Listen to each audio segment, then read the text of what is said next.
You are listening to the Novel Writing Podcast, episode 34. Grab a cup, cozy up, and let's get to writing. Today is the 30th of 60 daily episodes that pair with the videos from Haley's 60-day novel writing challenge. We are officially halfway through the challenge. You can watch the first 5 days of the challenge for free on Haley's YouTube channel, and the link to that is in the description. Day 30 of the challenge is about novel writing prep.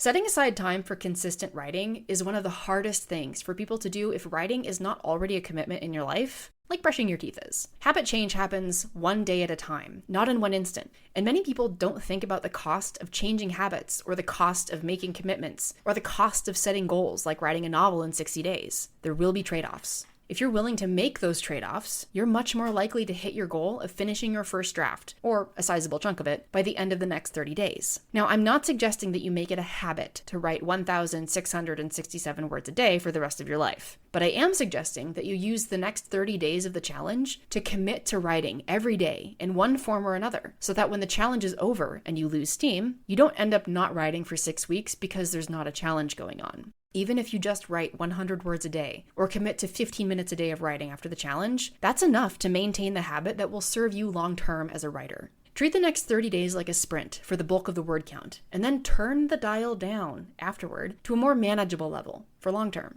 We can do anything for 30 days. That's why NaNoWriMo is a single month, because it's hard to write 1,667 words a day every single day for the rest of your life. The next thing is the concept of outer order, inner calm. That's actually the title of a book by Gretchen Rubin, who also authored The Happiness Project and The Four Tendencies, both books I also highly recommend. The basic gist is something that minimalists will instantly understand, and even people who have messy houses but feel a sense of relief when the dining room table is finally cleared off, you will understand this too. When the outer world around us is organized, we feel a measure of inner calm.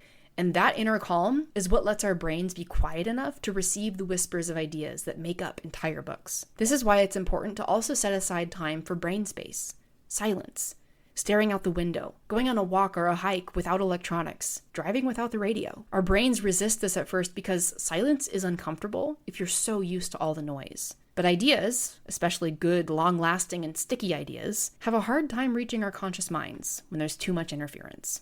That's it for this companion episode to Novel Writing Prep. Thanks for joining me today, and I will see you tomorrow for day 31. Thanks for listening to the Novel Writing Podcast. If you're ready to stop struggling and start finishing your novel, check out the 60-day Novel Writing Challenge. It's a step-by-step program designed for solo writers to complete their first draft with clarity and focus. Visit the link in the description to learn more.